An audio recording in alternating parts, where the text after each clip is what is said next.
अगर आपका transaction fail हुआ है तो उसके अगले कारोबारी दिन तक खाते में पैसे वापस आ जाने चाहिए। अगर ऐसा नहीं हुआ तो देरी के लिए बैंक आपको रोज़ाना 100 रुपये मुआवजे के तौर पर देगा। कैसे और क्यों, ये सब जानने के लिए ये वीडियो ध्यान से देखिए।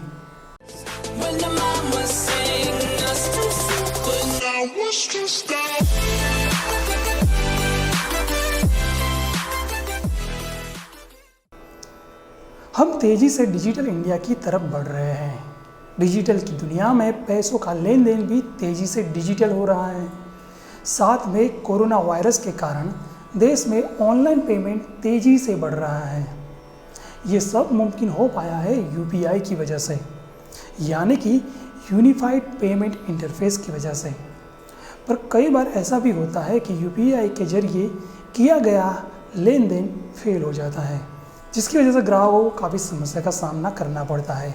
इस समस्या को दूर करने के लिए भारतीय रिजर्व बैंक ने एक नया नियम बनाया है, जिसके मुताबिक अगर आपका यूपीआई ट्रांजैक्शन फेल हो गया है और खाते से पैसे कट गए हैं और वापस नहीं आए हैं, तो बैंक आपको 100 रुपये का हर्जाना रोज़ देगा। जी हाँ, दरअसल सितंबर 2019 में आरबीआई ने फेल ट्रांजैक्शन को लेकर नया सर्कुलर जारी किया था, जिसे 2021 से लागू कर दिया गया है, जिसमें पैसों के ऑटो रिवर्सल को लेकर टाइम फ्रेम सेट किया गया है। इस सर्कुलर के अनुसार फेल लेन देन का पैसा ऑटो रिवर्सल डेज से T+1 दिन में पूरा हो जाना चाहिए। आसान भाषा में कहे तो मान लीजिए आपका ट्रांजैक्शन फेल हो गया है, तो उसके अगले कारोबारी दिन तक खाते में पैसे वापस आ जाने चाहिए। अगर ऐसा नहीं हुआ तो देरी के लिए बैंक आपको रोज़ाना 100 रुपये मुआवजे के तौर पर देगा। दरअसल ट्रांजैक्शन फेल होने की कई वजह हैं, जैसे कई बार लिमिट से ज़्यादा ट्रांजैक्शन होने की वजह से ट्रांजैक्शन फेल हो जाते हैं।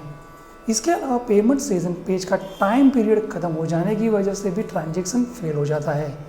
साथ ही खाते में कम पैसे के कारण भी या फिर गलत पिन डालने की वजह से भी कई बार ट्रांजैक्शन फेल हो जाता है। वैसे तो आमतौर पर ट्रांजैक्शन फेल होने पर खुद ब खुद पैसे वापस आ जाते हैं, लेकिन अगर पैसा वापस नहीं आया है तो आप भीम यूपीआई ऐप में जाकर अपनी शिकायत दर्ज कर सकते हैं। सबसे पहले आपको भीम यूपीआई ऐप में पेमेंट हिस्ट्री ऑप्शन में जाना होगा। इसके बाद रेज डिस्प्यूट पर क्लिक करें। अगर आपने अपनी शिकायत दर्ज कर दी है तो डिस्प्यूट स्टेटस में अपनी शिकायत का स्टेटस भी चेक कर सकते हैं।